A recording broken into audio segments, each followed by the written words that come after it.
그 요한복음 16장 7절부터요. 15, 16장, 17장 들어갈 텐데 이제 16장에 있는 얘기 같이 한번 본문 한번 우리 회원자님 이거 차차 읽어주시겠어요? 네.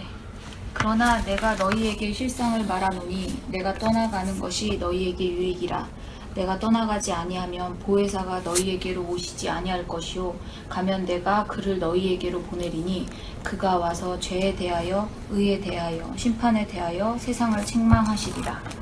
죄에 대하여라 함은 그들이 나를 믿지 아니하며 의에 대하여라 함은 내가 아버지께로 가니 너희가 다시 나를 보지 못하며 심판에 대하여라 함은 이 세상 임금이 심판을 받았음이라. 내가 아직도 너희에게 이를 것이 많으나 지금은 너희가 감당하지 못하리라. 그러나 진리의 성령이 오시면 그가 너희를 모든 진리 가운데로 인도하시리니 그가 스스로 말하지 않고 오직 들은 것을 말하며 장래 일을 너희에게 알리시리라. 그가 내 영광을 나타내리니 내 것을 가지고 너희에게 알리시겠습니다. 무릇 아버지께 있는 것은 다 내 것이라. 그러므로 내가 말하기를 그가 내 것을 가지고 너희에게 알리시리라 하였노라. 이것을 너희에게 이르는 것은 너희로 내 안에서 평안을 누리게 하려 함이라. 세상에서는 너희가 환난을 당하나 담대하라. 내가 세상을 이기었노라. 예, 그래서 이제 그 성령을 진리의 영이라 그러죠. 호 푸뉴마 호 알레테이아, 진리의 영이라 그러고, 그 진리의 영을 요한은 애칭으로 뭐라고 부르는지 아셔요? 애칭으로 이 전전에서 했던 건데 보혜사라고, 파라클레토스, 옆에서 부르는 자라고 이제 해요. 그러니까 진리의 영 성령님을 보혜사라고 하고, 그분이 오셔야지만 제자들을 모든 진리 가운데로 인도하신다라고 했어요. 그 다음에 이제 성령이 오시면, 진리의 영이신 성령이 오시면 행하는 사역을 이제 본문에서는 세 가지 정도로 구분할 수가 있는데, 첫 번째가 죄에 대하여, 두 번째가 의에 대하여, 세 번째가 심판에 대하여 세상을 뭐한대요? 책망하다가 엘렌코라는 단어인데 폭로하다, 드러내다예요. 세상은 호 코스모스인데 이 세상에 세상으로 살고 있는 우리 자신이라고 생각하면 되겠죠. 그러면 진리의 성령이 우리에게 오시면 우리의 죄에 대해서, 우리의 의에 대해서, 우리의 심판에 대해서 책망하여 폭로하여 드러내신다. 이게 지난주까지 계속 했던 부분이에요. 그러니까 성령님은 죄와 의와 심판이 무엇인지 우리에게 가르쳐 주신다. 그 다음에 죄에 대하여라 함은 나를 믿지 아니하며, 의에 대하여라 함은 아버지께로 가니 나를 다시 못 본다고 하는 거고요. 심판에 대하여라 함은 이 세상 임금이 심판을 받았습니다. 그래서 오늘은 11절의 심판에 대해서 이제 할 거예요. 그러니까 지금 한 5번 강론 속에 의가 뭔지, 죄가 뭔지, 그 다음에 파라클레토스가 어떤 사역을 하는지, 진리의 성령이 어떤 사역을 하는지를 쭉 말씀을 강론했으니까요. 한번 기회 되면 찬찬히 보시고 또 나중에 또 반복하는 부분이 있을 수 있으니까. 그 다음에 이제 13절에 그러나 진리의 성령이 오시면 그가 너희를 모든 진리 가운데로 인도하시리니 그가 스스로 말하지 않고 오직 들은 것을 말하며, 무슨 일이요? 장래일 보이시죠? 장래일이 무슨 일일까요? 미래의 일, 앞으로 될 일들을 가르쳐 준다라는 것이 아니라 하나님의 말씀의 진리, 성경을 통해서 우리에게 설명한, 율법의 세상으로 설명한 이 세상의 내용들을 이제 알려주시는 일, 그게 이제 성령이 하는 사역이라고 했어요. 그래서 오늘은 이제 심판에 대하여 하도록 할게요. 이 세상 임금이 심판을 받았음이라. 이 부분이죠. 우리 한번 전지수님 한번 읽어주시겠어요? 진리의 성령의 세 번째 사역은 심판에 대하여 세상을 책망하시는 것입니다. 심판에 대하여 책망하신다는 것을 이 세상 임금이 심판을 받았음이라고 하십니다. 이 세상의 임금은 누구일까요? 임금으로 번역된 단어가 아르콘으로 통치자, 군주, 관원, 장이란 뜻입니다.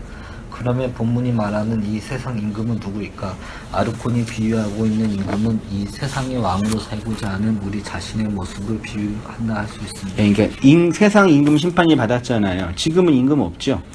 왕족이 아니니까요. 그러니까 이렇게 이 세상의 선악 판단의 주체로 왕노릇하며 신의 자리에서, 신도 아닌 것이 신의 자리에서, 왕도 아닌 것이 왕의 자리에서 살고 싶은 우리의 그 내면의 상태를 비유하는 거죠. 선악과 먹고 태어난 모든 인간은 선악 판단의 주체로 자신이 선과 악의 주인으로 살아간다고 했습니다. 그것은 곧 내 밖에 있는 타자를 내가 욕망하는 그것으로 바라보고 해석하는 것입니다. 그래서 여기에는 용서도 없고 받아들임도 없으며 자유안식도 없는 것이죠.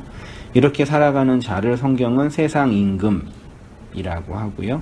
그런데 아이러니하게도 이렇게 이 세상 임금으로 살아가는 모든 자들의 모습이 진짜 왕의 모습으로 위엄과 영광이 있느냐? 그렇지 않습니다. 성경은 이렇게 왕도 아니면서 왕의 자리를 흉내내는 존재를 귀신이라고.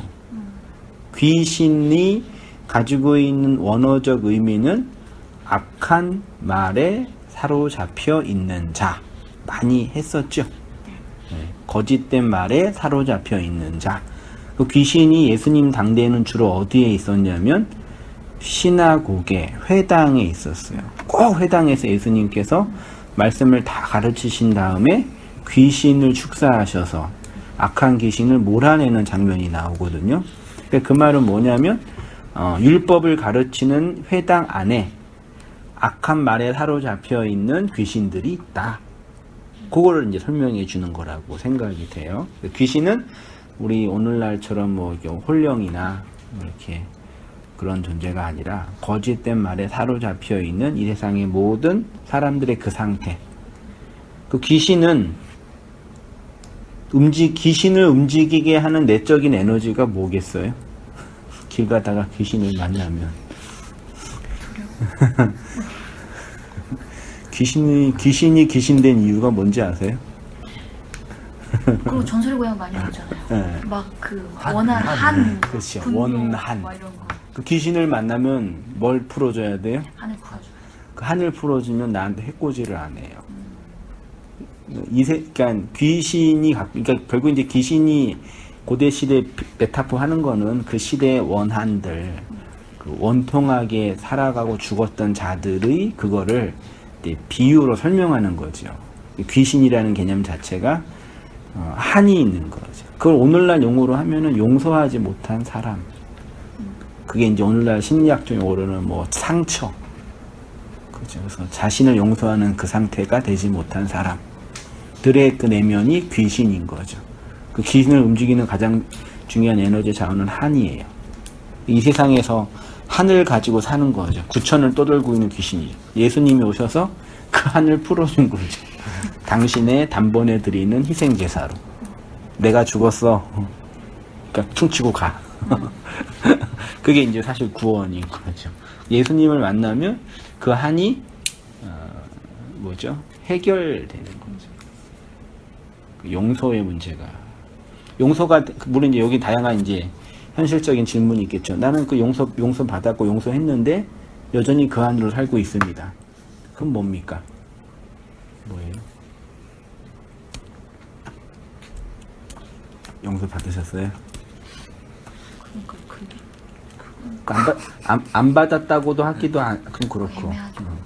용서가 안 주어진 거라고도 하기도 애매하죠. 그렇지만 내 안에 아직 해결되지 않는 뭐가 나오는 그건 뭘까요? 받은 거야, 안 받은 거야? 뭐 그런 이제 현실성의 이제 고민들이 있는데, 아무튼 귀신의 존재는 악한 말에 사로잡혀 있는. 그래서 예수님께서 이렇게 귀신을 다 쫓아내신 거죠. 율법주의자들 보세요. 율법주의자들은 자신들이 귀신이며 악한 말에 사로잡혀 있는 자, 귀신의 왕에 사로잡혀 있는 노예라는 것을 모릅니다. 바울은 성도의 이러한 실존을 공중의 권세 잡은 자를 따라다녔던 자라고 말하고요. 이러한 권세 잡은 자들을 불순종의 아들들 가운데서 역사하는 영, 쉽게 말해 불순종하게 하는 영, 악한 말을 하게 하는 영. 그래서 바울이 에베소서에서는 공중의 권세 잡은 자를 너희가 이전에 따랐다. 이 세상의 풍조를 따랐다. 그러니까 이거는 뭐 이 세상의 인간은 자기가 경험한 그 한에 매여서 한의 그 상처에 매여서 끌려다니는 존재들이죠. 그래서 제가 정말 우리에게 내가 원하는 그 욕망이 있냐? 우리는 자유의지를 가지고 내가 선택하고 내가 욕망하는 그것으로 살아가는 존재냐? 아니면 어떤 거대한 힘에 의해 끌려가는 존재냐?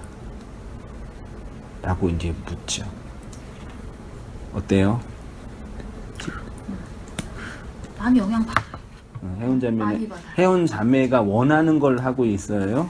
아니면 어떤 거대한 힘에 의해?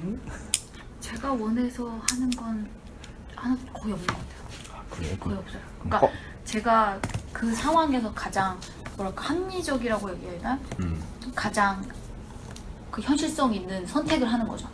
그 있어야 되는 몇 가지 조건들이 있잖아요. 이걸 해야 된다고 하는 조건 중에 가장 나한테 합당한 것을 찾아가는 거죠. 합리적인 거. 네. 근데 이게 제가 원해서 이걸 다 한 게 아니고 그냥 주어진 조건에서 하는 거니까요. 사실은 그게 아주 주체적이라고 말할 수는 없을 것 같아요. 그거 자체를 내가 원해서 한 거, 그러니까 그렇게 원하도록 프로그래밍화, 그죠. 훈련화, 교육화 된 건가요? 많이 됐죠. 가장 합리적으로 판단하는 게 좋은 거다라고. 그럼 정말 내가 원하는 그거는 그러니까 제가 정말 원해서 했다고 생각했던 것들 중에서도 돌아보면 제가 원했던 것이 아닐 수도 있겠다는 생각이 드는 거예요. 제가 사실은 되게 주체적으로 선택하고 제가 원하는 거를 끌고 가지만 사실 그 원하는 거 끌고 가는 것들이 사실 과거에 얽매여 있는 것들이 되게 많았거든요. 사실은. 그쵸. 그러니까 예전에 못했던 것들 아니면 예전에 내가 이거를 못해서 서운했거나 아니면 하고 싶었는데 못했던 것들에 대한 것들이 되게 집착이 강해지더라고요. 나중에는 그게 이제 남들이 원하건 말거나 남들이 이상하게 보거나 말거나 하는 거예요. 예를 들자면 진짜 초등학생들이나 유치원생들이 갖고 놀 만한 인형들을 모으고 그리고 남들이 안 했을 어렸을 때 그 만한 인형 가지고 이렇게 놀았었어요? 인형을 못 놀았어요. 그러니까 오빠랑 남동생이 원하는 장난감을 많이 사니까 제 거를 상대적으로 못 사는 거예요. 그러니까 오빠랑 동생은 남자 형제들이니까 한 명 걸 사면 같이 놀잖아요. 근데 저는 다른 걸 사줘야 되잖아요. 그러니까 아무래도 제가 원하는 걸 선택할 수 있는 기회가 많지 않아요. 이제 이건 되게 부끄러운 일인데 제가 한 번은 너무 그게 섭섭해서 저희 집 앞에 있는 문구사에 있는 인형을 훔쳤어요. 그랬는데 그리고 걸렸어요. 그리고 나서 알잖아요, 서로. 제가 되게 오래 그 동네에 살았으니까. 그래서 엄마한테 끌려갔어요. 문구사 아저씨가 아니까. 엄청 맞았어요. 그러니까 집사님은 어떠세요? 어떻게요? 집사님은 왕으로 원하는 거, 내가 원하는 거를 따라 살고 있어요? 아니면은 내 원함이 아니라 환경과 다른 사람의 욕망에 의해서 살고 있어요? 후자. 그럼 우리는 뭐해? 그럼 우리 다 귀신들이에요? 가끔씩 이게 세상에 갇힌 그죠. 갇힌. 그래요? 그래서 사람들이 이렇게 열심히 일하다가 여행 다니고 싶은 욕망이 사실 별거 아닌데 일하는 거는 이게 월급 받기 위해서 어쩔 수 없이. 어쩔 수 없이 매여 있는데 여행은 내가 선택하는 거 생각하는 거죠. 실제로 그거 아닌데. 그래요? 갑자기 슬퍼지네. 그럼 거기서 어떻게 이제 행복하게 살 수 있냐, 이제 그런 걸 한번. 그래서 뭐 이제 공자나 이런 분들은 뭐 자족하면서 살라 그렇게 얘기도 하는데. 그런 이 세상의 원리 안에서 이제 복음은 우리에게 어떤 걸 얘기하냐, 이런 걸 한번 해석해 내면 좋겠어요. 그래서 계시록 1장 5절에요. 또 충성된 증인으로 죽은 자들 가운데서 먼저 나시고 땅의 임금들의 머리가 되지. 땅의 임금이 누구예요? 그쵸. 우리 자신. 땅에서 임금으로 살고 있는 우리의 머리가 되신 분이 누구예요? 예수님. 그 우리의 머리는? 우리의 원래 머리는 예수의 머리에 의해서 삭제된 거죠. 됐나요? 땅의 임금. 자, 밑에 땅의 임금들의 머리. 예수님이 십자가에서 죽고 진리의 영으로 부활하여 어떤 위치에 계시냐면 땅의 임금들의 머리가 되십니다. 땅의 임금들의 머리가 삭제되어 예수 그리스도가 그들의 머리가 되신 것입니다. 이러한 근본적인 변화를 겪은 자들이 바로 그리스도를 머리로 한 교회. 교회의 머리는 누구예요? 예수 그리스도. 그러니까 교회의 머리가 예수 그리스도이니까 예수님의 몸은 교회죠. 그렇죠? 그러니까 역사 속에 우리는 그분의 몸으로 존재하고 예수님은 우리의 머리로 있는 거죠.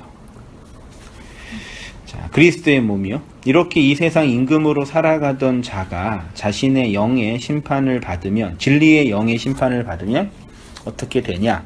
그 임금의 자리에서 내려와 그리스도라는 머리의 몸이 되는 것입니다. 이렇게 그리스도의 몸이 된 자가 교회이고요. 교회는 이렇게 머리 대신 그리스도의 몸으로 살아가는 존재이다. 그러면 교회된 성도의 자기 인식과 존재는 세상의 임금으로 살던 내가 어떻게 그리스도의 몸이 되었는지를 알아가고 확인하는 것이며, 나를 구원하신 그리스도의 사역을 돌아보면서 나의 그리스도의 머리 되심을 나의 나됨으로 고백하고 나누고 전하며 증거하는 존재가 되는 것입니다. 머리 둘 곳 찾지 못했던 예수님이 우리를 그의 머리 둘 곳으로 삼으셨습니다. 한 서기관이 나와 예수께 아뢰되, 선생님이여, 우리가 어디로 가시든지 저는 따르리이다. 예수께서 이르시되, 여우도 굴이 있고 공중의 새도 거처가 있으되 인자는 머리 둘 곳이 없도다. 인자, 예수님이 머리 둘 곳이 없다라는 건 무슨 뜻일까요? 몸이 없다는 거죠. 그렇죠. 인자가 머리 둘 곳이 없다라는 얘기는 무슨 뜻일까요? 교회가 없다. 그렇죠. 근데 뭐 어떤 분들은 예수님이 이렇게 가난하고 힘들게 집 한 칸, 잠잘 그 숙소도 없이 가난하고 힘들게 사셨다, 그렇게 이제 말씀하시는데, 사실 예수님은 그렇게 가난하지 않았던 것 같아요.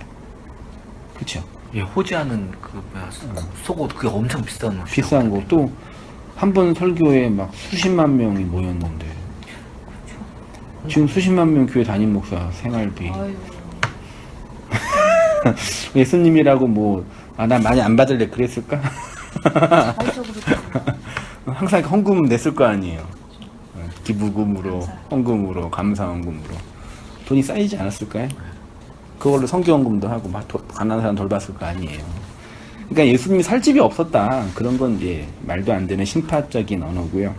아까 우리 다 이해하고 있는 것처럼 아직 교회가 완성되지 않았다. 교회가 구속사적인 관점에서 성령이 아직 임하지 않았기 때문에 그 교회를 찾고 계시는 거죠. 자, 예수님이 이 말씀을 하시는 이유는 어떤 청년이 예수님을 따라가겠다고 했기 때문입니다. 예수님이 어디를 가든지 저는 열심히 따라가는 제자가 되겠습니다. 그렇게 고백하자 예수님이 내가 나를 따라오겠다고, 내가 어디를 가는지 알고 있는 거니 내가 가는 곳에 너는 못 따라온다. 왜냐하면 중요한 것은 내가 나를 따라오는 게 아니라 내가 너의 머리가 되는 것이다. 이거 얘기하는 거죠. 그러니까 신앙에 우리가 오해하고 있는 건 예수님을 잘 믿고 예수님, 하나님께 잘 순종하여 그분을 잘 따라간다라는 그것의 본질은 예수의 그 머리가 우리의 몸에 접붙여 그의 몸된 존재로 살아가는 차원인 거죠. 나의 나됨인가 나의 귀신됨인가, 이건 한번 우리 회원장님 읽어주세요. 내가 어떻게 내가 될 수 있는가? 이 아래의 세상에 있는 것들을 잘 활용하고 노력하여 되는 것은 나의 다됨이 아니라 나의 귀신됨입니다.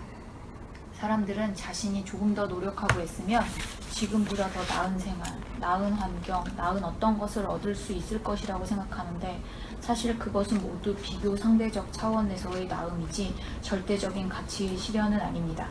이런 것이 더 나아지는 것은 하나님의 은혜가 아니라 자연현상, 현실 법칙에서 얻게 된 그 무엇입니다. 이런 것으로 나의 나됨을 확인하려는 자들은 이런 것이 없어지면 불같은 시험의 때에는 큰일이 나는 것입니다. 나가 없어지는 지옥을 경험하는 것입니다. 이게 다 이해되시나요? 나의 나됨을 이 세상에 있는 것들로 규정하는 건 안 되는 거죠. 그렇죠? 이 세상에 있는 것들을 잘 얻고 필요한 거 공급받고 그러면은 하나님의 은혜예요. 내가 열심히 산 거죠. 열심히 살도록 허락해 주셨잖아요. 그러니까 우리의 심리의 본능은요, 율법적이기 때문에 나가 이렇게 된 거는 내가 이렇게 노력하고 애써서 이렇게 얻게 된 거다. 그리고 그것은 하나님이 나한테 복을 주시기 때문이다. 이런 긍정적인 것도 있고 또 부정적인 것도 있는 거죠. 내가 이렇게 안 된 거는 하나님이 나한테 나도 이렇게 진리를 전하고 있는 목사인데 설교를 준비하거나 말씀을 공부하면 항상 잘 되지 않거든요. 어느 때는 머리 터지고 박 터지고 막 짜증나고 막 던지고 싶고 막 그럴 때가 있단 말이에요. 그럼 그때 내가 왜 이러지? 왜 이렇게 말씀이 안 풀리지? 내가 죄를 범했나? 그런 마음이 들 때가 있어요. 맞나요? 그럼 왜 그런 거예요? 평소에 잘 되다가 왜 안 되는 거예요? 왜 안 되는 걸까요, 집사님? 귀신에 잡힌 거지. 귀신이에요? 한이 많아. 세상에 염려해서 빨리 나 너무 좋아. 세상의 염려 때문에 설교가 안 되는 거예요? 그렇죠. 뭔가 고민이 있는 거죠.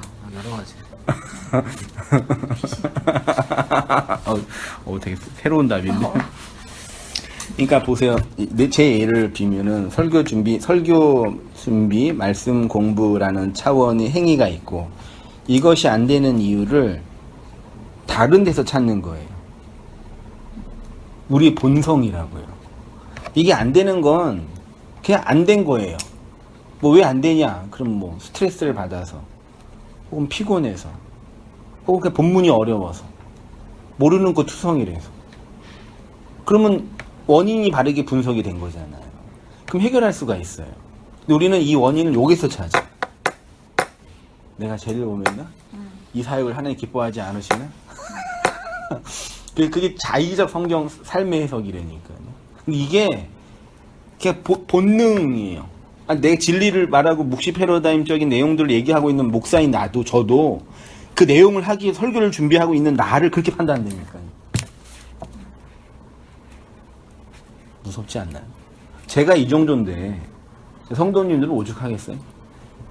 그게 본능적으로 그게 내재돼 있다니까요.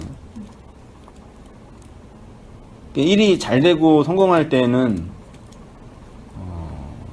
뭐 큰 생각 안 할 수 있는데 막 너무 힘들거나 진짜 병에 걸리거나 진짜 인간으로서 감당하기 힘든 끔찍한 일들을 당할 때 그런 내면의 죄책감과 도덕의식과 종교의식 때문에 스스로 얽매이게 되는 거죠. 이게 보이나요? 그런 나가? 요즘 좀 덜해졌어요. 예전에 되게 심했어요. 그쵸, 이제 그건 보여지는 거죠. 덜해지고 있는 거죠. 그거 확인하는 거지. 저는 언젠간 그게 그런 부분에서 완전하게 자유롭다고 생각했는데, 저는 말씀 연구하고 진리를 전한다고 하는 목사였지만, 여전히 그 틀 안에서 나를 보고 있을 때가 있다는 게. 집사님이. 전 매일 그러죠. 왜 그래요? 종종 그러죠. 좀 이렇게 발전해 가고 회복돼 가는, 성숙해 가는 과정들이 있으신 거죠. 예. 그럼 우리의 그 자연 법칙과 현실 법칙은 어떻게 받아들여요? 어떻게 해야 돼요? 열심히 살아야죠. 근데 저는 진짜 제일 뻥지는 게 작곡가 학생 중에 어떤 애가 카톡으로 카톡 그 알림말에 날마다 기도하고 하나님께 날마다 기도하고 곡을 쓰자 이렇게 써 있는 거예요. 근데 저는 그 말이 되게 웃겼어요. 제가 걔를 알거든요. 근데 그걸 딱 본 순간 카톡으로 날려주고 싶은 거예요. 공부 안 해 그렇게? 공부나 해. 작곡 공부나 해라고 하고 싶은 거예요. 공부를 안 해놓고 뭘 기도를 해. 일확천금을 원하는 것처럼. 그래서 그러고 싶은데 그게 너무 일반화된 거예요. 그걸 대놓고 알림말을 그치. 쓸 정도로. 그렇게 얘기하면 또 기분 나빠. 네, 기분 나빠. 네가 뭔데 이렇게 그죠. 날 하냐고. 사실은 그게 아닌데.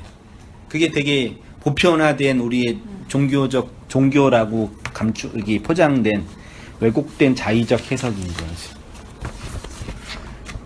그렇죠. 근데 거기에서 현실을 직시하는 게 꼭 이렇게 즐거운 것만은 아니죠. 네. 예, 발가 벗겨져 있고 현실을 직시하니까 나의 한계가 늘 보이고. 귀신들의 세상이요. 사람들은 나의 나됨을 머리 대신 그리스도를 통해서 확인하려고 하지 않고 나를 나로 증명하려고 합니다. 그렇게 나를 나로 증명하며 살아가는 자들을 귀신이라고 하고요. 그런 귀신들이 종교적, 정치적 힘으로 발전하면 율법주의, 기복주의, 신비주의, 교권주의, 교조주의 등등이라고. 율법주의는 뭐죠? 어떻게 정의하면 되죠? 율법 지키는 거죠. 네, 하나님의 말씀을 율법적 행위로 지켜야 한다. 그러면 기복주의는 율법 지켜가지고 복 받겠다 이제. 하나님의 그 초월적인 은혜가 현실의 복으로 들어온다. 우린 다 이 안에 갇혀 있다니까요. 신비주의는 성령 체험. 예, 종교적 체험, 감정적 격정이 하나님의 은혜다. 맞나요? 기도할 때 은혜 많이 받고 눈물 흘리고 감동받고 나 저 그랬는데 그죠? 찬양 집회 가가지고 막 울면서 막 수련회 때 많이 그랬는데. 지금은 안 그러세요? 지금은 근데 가끔씩 지금도 눈물이 날 때가 있어요. 그렇게 울면 안 되는 거예요? 근데 그게 막 되게 막 성령 은혜를 받아 이건 잘 모르겠는데 네. 그냥 되게 감정에 북받칠 때가 있긴 해요. 가끔씩. 그치, 그러니까 내 감정을 움직이게 한 어떤 외적인 요소들이 있겠죠. 그것이 말씀이라는 내용으로 올 수도 있고 나를 돌아보는 반성의 행위로 올 수도 있는 거겠죠. 이런 감정, 그러니까 율법을 지키는 거, 복을 받는 거, 이건 나쁜 거 아니에요. 이거 헷갈리면 안 돼요. 이게 이런 걸 나쁘다고 하면 안 된다니까요. 상관이 없어요. 율법을 지키고 이 세상의 법률과 법칙에 따라 잘 살아가는 건 그 칭찬받을 일이죠. 그렇죠? 그리고 열심히 노력하고 좋은 섭리 안에서 현실적으로 이렇게 좋은 계기가 얻는 거 좋은 거죠. 그리고 어떤 우리가 경험하고 체험하는 차원 나쁘지 않죠. 근데 그것이 종교적 자의적 해석으로 이렇게 덧붙여질 때 이게 악이 되는 거예요.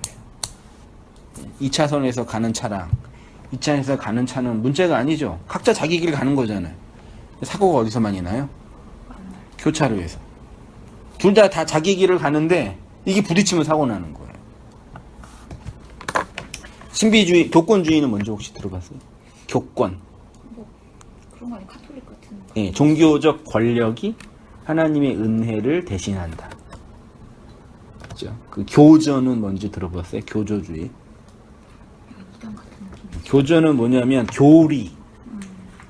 그 집단의 그 신학적 이념. 하나님의 말씀은 이념은 아니잖아요. 근데 말씀보다 이념이 더 중요해요. 예를 들어서 웨슬리안. 감리교도는 웨슬리안이 거의 정통이고 그 조상이거든. 웨슬리안이 만든 신학에 오류가 있겠죠. 신학에. 그 오류를 비판해. 감리교도가. 그러면 너 나가. 그러면. 나는 칼빈주의, 개혁주의 그 교단에서 신학을 하고 목사 안수를 받았으니까. 칼빈이 문제가 있을 수 있잖아. 칼빈에 문제가 있어요. 그러면 너 나가. 네가 뭔데 칼빈을 공격해. 그러니까 하나님의 말씀보다 자신들이 만든 교조가 더 중요한 거죠. 되게 무섭죠. 이런 게 이제 오늘날 자기 신념화된 것들이에요. 자, 나의 나됨을 그리스도의 머리됨으로 이해하지 못하면 이렇게 귀신으로 살 수밖에 없습니다. 그래서 예수님이 이 땅에 오셔서 귀신으로 살고 있는 자들의 그 귀신들을 진리의 말로 축사하여 그리스도의 몸이 되게 하신 것이고요. 그래서 나를 이 세상의 것으로 치장하거나 증명하는 삶을 더 이상 살지 못하게 합니다. 왜냐하면 내 머리를 자르신 그리스도의 은혜가 이런 것으로는 나를 나로 증명할 수 없다는 것을 날마다 확인하게. 그러니까 나의 나된 것은 뭐라고요? 하나님의 은혜다. 나의 나됨이 나의 노력과 나의 행위로 된 게 아니라 뭐라고요? 하나님의 은혜다. 고전 15장 10절 보세요. 그러나 내가 나의 나된 것은 하나님의 은혜로 된 것이니 내게 주신 그의 은혜가 헛되지 아니하여 내가 모든 사도보다 더 많이 수고하였으나 내가 한 것이 아니요 오직 나와 함께 하신 하나님의 은혜로다. 우리가 세상에서 특별히 너희에 대하여 하나님의 거룩함과 진실함으로 행하되 육체의 지혜로 하지 아니하고 하나님의 은혜로 행함은 좀 말이 이상하지 않나요? 하나님의 은혜로 행한다라는 게 무슨 의미 같아요? 인간 하나님의 은혜는 우리가 이렇게 수동적으로 받는 뉘앙스가 강하지 우리가 행한다라는 건 되게 인간 측면에서 주도권이 있는 것처럼 느껴지잖아요. 근데 하나님의 은혜를 행한대요. 되게 이게 중요하게 다. 은혜라는 거는 진리적인 측면에서의 수동성만 있는 게 아니라는 얘기죠. 능동적인 외적 행위로 투영되는 거죠. 맞죠? 네. 그 은혜를 행한대요. 이게 무슨 의미일까? 하나님의 은혜로 행하세요? 믿음이 저를 끌고 가는 거죠. 믿음이. 하나님의 믿음이. 하나님의 믿음이 예. 우리를 끌고 가는 그 현실. 예. 그게 하나님의 은혜의 행함이다. 예. 자, 3페이지로 갔습니다. 인간의 행위인가 하나님의 은혜인가? 결국 인생은 무엇을 하는 것이냐면 나의 나됨을 나의 행위로 증명하는 것이냐 하나님의 은혜로 행하는 것이냐의 문제입니다. 하나님의 은혜이냐 인간의 행위이냐. 그러나 이 둘은 서로 반대되거나 대적하는 개념이 아닙니다. 왜냐하면 그리스도의 머리 되심을 전혀 모르는 자들에게 있어서 하나님의 은혜가 역사하지 않는 것처럼 보일 뿐이지 실제로 하나님의 은혜가 없이는 우리의 현실은 없기 때문입니다. 그러니까 여기 있나? 여기 굳이 이제 그림을 그리면 이렇게 하고 나가 이렇게 있고 나가 나됨이에요. 네. 나의 나됨. 이 나는 이게 락항적인 용어로는 이제 실제계라 그러는데 있는데 없는 거 이해되시나요? 절 보고 계시죠? 저는 실제로 있지요. 근데 전 집사님이 저를 보는 거랑 혜연자매가 저를 보는 거는 같아요, 달라요? 다르죠. 저의 실제는 있는데 집사님이 보는 저는 그거를 현실계라 그래요. 용어로. 그러니까 나라는 존재가 이렇게 본질이 있는데 이 나는 타자에 의해서 보여짐에 의해서 나온 나예요. 그러니까 이건 사실은 없는 거죠. 이해되시나요? 네. 그 가치라는 판단이 다 여기서 나와요.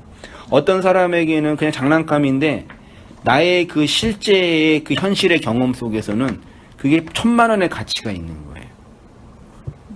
어떤 사람은 장난감이 오냐고 하는데 어떤 사람은 귀한 거 갖고 있는 거거든요.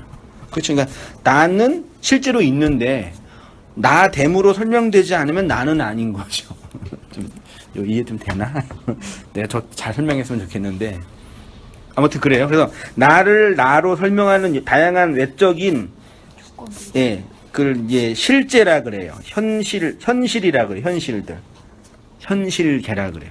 그럼 나를 나로 설명하는 게 있죠. 나는 뭐 관계에 의해서, 돈에 의해서, 뭐 가족에 의해서, 언어에 의해서, 성품에 의해서 다 나를 나로 설명하는 것들이 있죠. 그러니까 율법의 세상에서 나의 나됨은 요것들을 많이 갖고 있는 사람이 나의 나됨을 확장하는 거죠.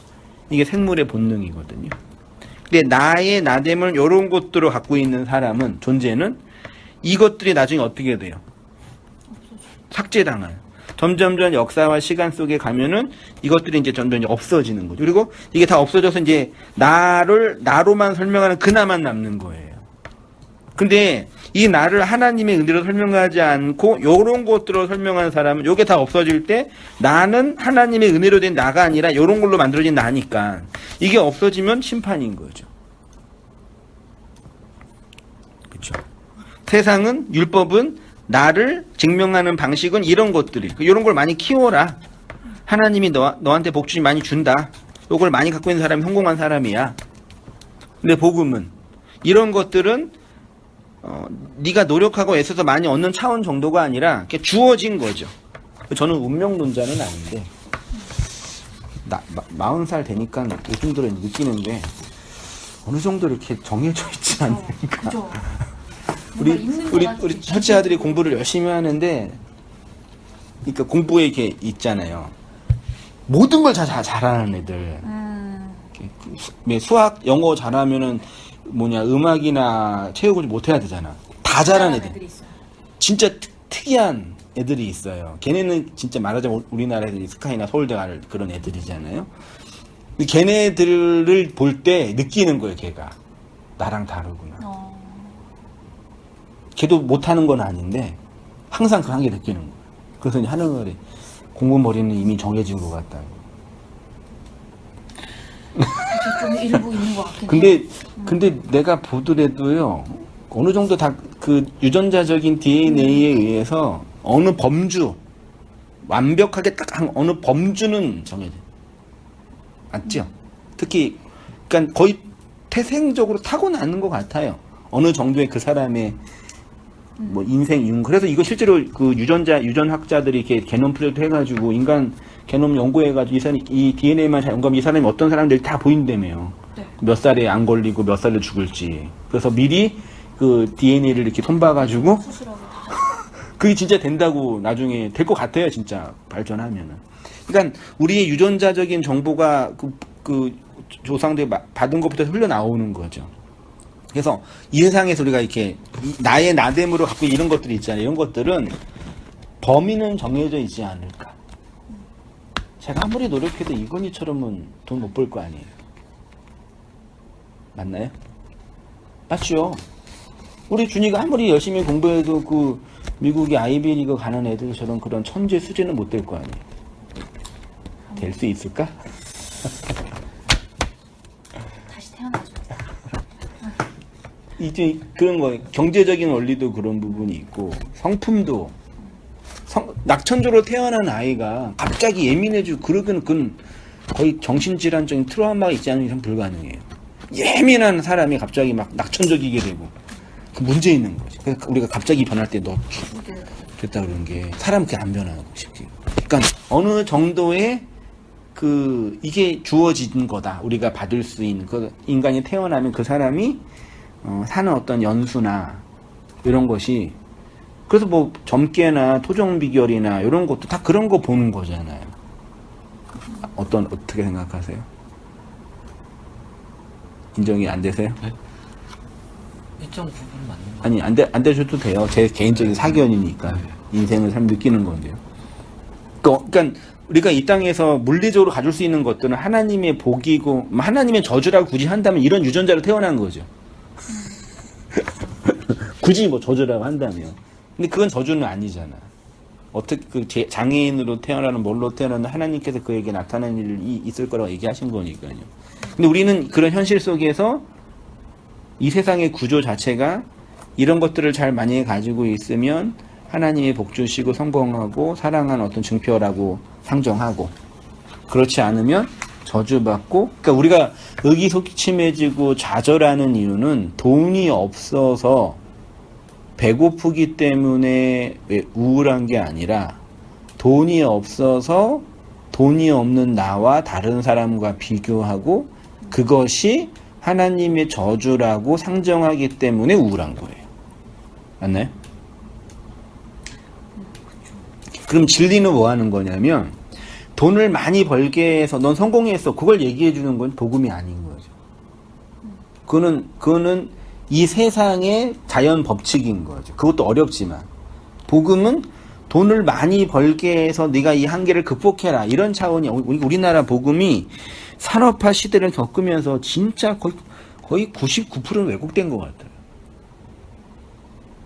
이 현실 속에서 산업화 시대를 겪으면서 정치나 이런 부분도 많이 그랬지만 인간 그 존재를 이렇게 건전하고 정직하게 바라보는 그 태도가 너무 많이 왜곡된 것 같아요.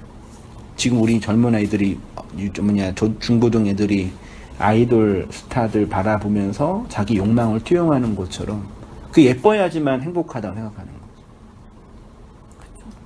젊은 애들은 다 꿈이 아이돌이던데. 그러니까 애들이 다 귀신들이라니까. 그러니까 다 똑같이 이렇게 이 세상에 의해서 조작된 무엇에 의해서 이렇게 움직여지는 거예요. 솔직히 난 중학생 애들이 막 화장하고 다니고 보면은 하나도 안 예쁘거든요. 솔직히. 요즘 초등학교 때 그거 다 해. 그래서 하다가 이제 대학생 되면 안 한다면서요. 고등학교 되거나. 다 해봤잖아요. 그러니까 해봐도 이게 별로거나 안 거지. 나이 들어서.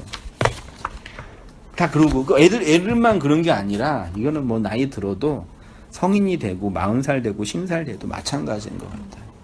그 우리가 이 세상 이 율법의 세상에서 아둥바둥 살고 있는 이유가 뭐 경제적인 활동이나 문화적인 활동을 하는 차원 자체라기보다는 그것의 만족하지 못함과 그것에서 나를 증명하고자 하는 그 태도에서 나오니까 아무리 해도 자유와 안식은 없는 거죠. 좀 노력하면 좀 나아질 수 있죠. 환경은 나아질 수 있죠. 근데 그 환경은 항상 상대적인 것이기 때문에 끊임없이 비교하게 되죠. 그래서 이 세상 항상 신차가 항상 나오잖아요. 신제품이. 새로 샀는데 몇 년 지나면 또 옛날 게 돼. 그런 세상에 복음을 알고 있다라는 게 어떤 내용이고 그리스도의 머리 됨을 증명한다는 게 뭔지 정확하게 이렇게 분별해야 되는 것 같아요. 그러니까 성령의 사역이란 한번 우리 집사님 한번 읽어주세요. 자, 그럼 생각해 봅시다. 우리에게 나타난 하나님의 은혜는 무엇입니까? 이 세상의 임금으로 왕으로 살고 있는 나를 그 왕의 자리에서 내려오게 하심으로 그리스도의 머리에 접붙인 그리스도의 몸이 되게 하신 사건입니다. 이것이 바로 나의 나됨을 증명하는 하나님의 은혜인 것입니다. 이것이 바로 성령 하나님이 진리의 말씀으로 역사하는 사역의 핵심이고 본질입니다. 그러므로 교회는 자신들의 왕의 자리에서 내려와 그리스도에게로 끌려가는 삶을 살아가게 되는 것이고 그것이 곧 하나님의 영광을 드러내는 일이 되는 것입니다. 예. 이렇게 진리의 성령이신 보혜사는 죄에 대하여 의에 대하여 심판에 대하여 세상을 책망하심으로 세상으로 살고 있는 우리가 그리스도의 몸으로 함몰되게 하시는 겁니다.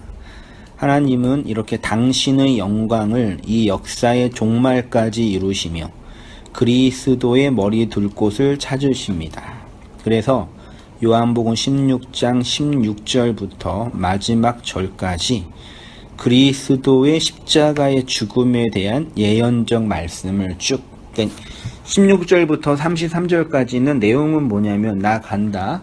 나 가야지만 진리의 성령이 오시고 너희를 모든 진리로 인도한다. 내가 가니까 걱정하지 말아라. 다시 너한테 올 거다. 그런 유의 말씀을 쭉 하시는 거예요. 그 걱정하는 제자들을 향해서 33절 마지막 절에 이렇게 말씀을 하시는 거죠. 이것을 너희에게 이르는 것은 너희로 내 안에서 평안을 누리게 하려 함이라. 세상에서는 너희가 환난을 당하나 담대하라. 내가 세상을 이기었노라. 됐죠? 예수님이 제자들에게 주시겠다고 하신 약속 혹은 제자들의 내적인 상태 뭐가 있죠? 첫 번째가 평안을 누리는 삶. 두 번째가 환난을 당하는 삶. 그러니까 예수님이 제자들에게 주시겠다고 약속하신 거는 평안과 환난이에요. 이건 말이 안 맞지 않나요? 병 주고 약 주는 건가? 약 주고 병 주시는 건가? 볼게요. 이 말씀의 핵심은 지금은 슬프고 고통스럽고 근심하고 걱정하지만 조금 있으면 즉 내가 죽고 부활하여 진리의 영으로 너희에게 오면 그 슬픔이 기쁨이 되고 근심이 평안이 된다는 것입니다. 내가 죽을 때 너희가 다 흩어지고 나를 혼자 두지만 진리의 영으로 다시 올 때 너희를 모을 것이니 평안하고 담대하라고 제자들에게 말씀하십니다. 33절에서 예수님이 제자들에게 주신다고 약속하신 것이 뭐냐? 평안과 환난입니다. 평안을 누리다와 환난을 당하다. 에이렌의 에코, 평안을 누리다. 들립시스 에코, 환난을 당하다. 근데 누리다와 당하다는 한글 성경은 완전히 다르죠. 근데 원문에는 에코로 되어 있네요. 에코는 뭐냐면 가지다, 소유하다예요. 평안을 가지다, 환난을 가지다. 그러니까 평안을 누리는 것은 평안을 소유하는 것이고 환난을 당하는 것은 환난을 소유하는 것입니다. 성도는 세상에서 평안과 환난을 동시에 소유한 자입니다. 평안으로 번역된 에이레네는 하나님과 회복된 그 상태, 하나님을 더 이상 내 욕망으로 대상화하지 않고 하나님 반대편에서 하나님을 대적하지 않고 하나 된 그 상태가 에이레네. 에이레네가 뭔지 아시겠죠? 하나님 반대편에 있다가 하나님께로 건너가 하나님과 하나 되고 연합된 그 상태. 그게 에이레네 평안이에요. 그런데 예수님은 평안을 주신다고 말씀하시면서 세상에서 뭘 당해요? 환난. 성도를, 우리를 환난에 거하게 하는 그 실체는 뭐예요? 왜 성도가 환난을 당해요? 뭐 때문에? 누구 때문에? 무엇 때문에? 자기 욕망. 자기 욕망 때문에. 그쵸? 채워지지 않는 자기. 환난의 촉매제라 그럴까요? 볼게요. 밑에 마태복음 13장 21절. 그 속에 뿌리가 없어 잠시 견디다가 말씀으로 말미암아 환난이나 박해가 일어날 때, 환난이나 박해가 뭐 때문에 일어나요? 지금 집사님은 욕망이라고 그러셨잖아요. 말씀을 욕망으로 해석하는 거죠. 그럼 환난이 일어나요? 욕망, 율법으로 이제. 그러니까 그 요게에서 말하는 환난은 율법적 선악 구조가 깨지는 경험이에요. 나의 죄와 악이 폭로되고 드러나는 거예요. 나의 패역이 도려지고 회복되어지는 거예요. 됐죠? 네. 그것이 말씀이라는 내용 때문에 되는 거죠. 그래서 성도의 환난은 말씀으로 말미암아 경험되는 환난이에요. 그래서 이제 그 로마서 5장에서는 바울이 그리스도로 말미암아 의롭다 하심을 얻은 성도가 환난을 당한다. 그러니까 진리를 받을 때 나의 옛 자아가 깨트려지는 거, 나의 죄와 악이 폭로당하는 거, 요것이 나의 죽음으로 자각되잖아요. 그걸 환난이라는 인생 경험을 하는 거죠. 단지 세상에서 이렇게 막 힘들고 어렵게 사는 그런 차원은 그냥 우리가 고생하는 거고. 그렇죠? 맞죠? 양선 골수 관절 쪼개고 네. 히브리서 그 말씀이네요. 그렇죠. 하나님의 말씀이 나를 그 진리로 이끄는 과정에서 경험되는 나의 옛 자아의 죽음. 그건 성도에게 다 있죠. 그러니까 그게 평안인 거죠. 그러니까. 맞나요? 예. 그래서 평안을 누리는 삶, 환난을 당하는 사람이 하나가 돼야 되는 거죠. 그렇죠? 그래서 담대하라. 내가 세상을 이겼노라. 말씀 읽고 이렇게 평안을 누리고 환난을 당하는 제자들을 향해서 주님은 담대하라. 담대하라가 다르세운데 안심하라. 그래서 예수님께서 여러 사람들을 고쳐주실 때 안심하라, 안심하라 그런 얘기 많이 하시는 거예요. 좀 내려오셔서 평안과 환란 속에서 세상을 그게 이기는 자라는 얘기죠. 성도가 소유하는 평안과 에이렌의 환란은 들리실스는 모두 진리의 영을 통해서 성도의 인생 역사 안에서 경험되는 신앙의 내용입니다. 이 세상에서 성령 받은 성도는 이미 운명적으로 그리스도의 증인이 될 수밖에 없습니다. 성경은 이렇게 에이레네와 들립시스의 삶을 승리의 삶이라고 하십니다. 이미 예수님이 세상을 이기셨기에 성도는 그 안에서 용기를 가지며 안심할 수 있는 것입니다. 그래서 계시록에서 요한은 이기는 자들이 하나님의 나라를 상속받는다고 하는 것입니다. 우리가 어떻게 세상을 이기는 자가 될 수 있냐? 예수님의 그 이김이 우리에게 평안과 환란으로 주어졌기 때문입니다. 그래서 이기는 자가 되는 거죠. 요한 1서에 이기었다, 이기는 자다, 하나님의 아들이심을 믿는 자가 세상을 이기는 거자. 그러니까 성도의 승리는 진리의 말씀으로 말미암아 환란을 당하고 에이레네를 누리는 그 현실이 성도의 승리인 거죠. 그래서 마지막에 그 세상에서는 환란을 당하지만 담대하라, 내가 세상을 이기었다. 그 말씀을 다 하시고 7장에서 겟세마네로 가셔서 대제사장적인 중보 기도를 하시면서 십자가를 이제 준비하시는 것으로 예수님의 사역이 이루어져 가는 거죠. 저는 이 환란은 죽을 때까지 안 끝나나요? 그게? 죽어야서 끝나는 건가? 평안과 두 개는 환란은? 끝날 수도 있는 건가요? 뭘 원하시는 거예요? 긍정적인 답을. 원하시는 게 뭐예요? 힘들다? 아니. 끝나지 않는 건가요? 이 세상에서는? 환란과 평안을 통해서 우리가 성숙하고 성장해 가는 거지. 예. 그 성숙이 끝이 없잖아요. 그렇죠. 그러면 같이 계속 동반되는 거네요. 그렇죠. 끝까지. 그거를 우리가 인생에서 경험하는데 그 경험을 하지만 내용이 뭔지를 모르는데 성경이 경험하고 있는 그 내용도 설명하고 있으니까 우리가 그걸 확인하는 거죠. 인생을 살잖아요. 마음과 역사 속에서 예. 살아가는데 이렇게 살아가는 게 무슨 의미인지를 누가 설명해 주지 않으면 모르는 거죠. 예. 근데 말씀이 설명해 주는 거죠. 예. 그래서 말씀이 필요한 거죠. 우리. 말씀을 듣고 열심히 살아가야 된다 이 차원이 아니라 이미 성령이 우리 안에 그 진리를 이끌어 가시고 있는데 그것의 내용과 의미를 충분히 알지 못하잖아요. 우리가요. 계시된 성경과 말씀을 전하는 교사와 진리의 나눔을 통해서 나의 이 삶의 현실이 하나님의 그 진리를 증명하고 있는 내용이라는 걸 알면 그게 안식이 되고 성장과 성숙이 되는 거죠. 그리고 다른 사람에게도 네가 그렇게 살아가고 이끌어가는 이유가 이런 말씀이 증명하고 있어 라고 진리를 건네주는 거죠. 어렵나요? 그 끝이 없는 거죠. 아, 끝이 없냐? 그쵸. 뭐. 끝이 없지만 끝인 거죠. 그러니까 불완전함은 있지만 완전한 거죠.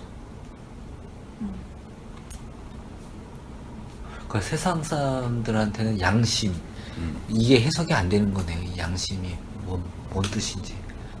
세상 사람들이 말하는 양심은 물론 DNA적인 본능도 있지만 그 시대 문명이 학습으로 넣어준 그 시대 정신적인 사상. 이제 그래서 나치 시대의 독일 군들은 유태인들 죽였잖아요. 양심으로. 진의 양심으로 죽였잖아. 양심에 꺼름칙하자. 오히려 안 죽이는 게 꺼름칙했지. 그거는 시대 정신이고 그러니까 또 양심도 개별적으로 또 있잖아요. 그 양심을 줬잖아요. 그러니까 본성적인 것도 있고 시대 정신도 있는데 거기에서만 움직여지는 거죠. 그게 해석이 안 되니까 양심이 해석이 안 되니까 평안이 없는 거네요. 환란만 있는. 이 말씀의 내용은 없죠. 네, 그러니까 환란만 있는. 네, 그러니까 환란이라는 국어 사전적인 개념은 다 동일하게 있으니까 그런 개념은 있는데 예수님이 말하는 이 들리실세 내용은 없는 거죠. 똑같이 사는데 해석하냐 해석 못하냐 딱 그 차이밖에 없는 거네요. 그 차이 밖인데 그 차이가 하늘과 땅 차이죠. 한 존재는 짐승이고 한 존재는 성도죠. 하는 건 똑같은데요. 그렇죠. 똑같지 않죠, 근데 결론이 조금씩 달라지지 않나요? 근데 똑같지가 않죠. 그러니까 이 땅에서 살아가는 숨쉬고 살아가는 율법적인 존재는 똑같은데 그렇게 숨쉬고 살아가는 것에 의한 해석된 내용이 다른 거죠. 어마어마한 차이죠.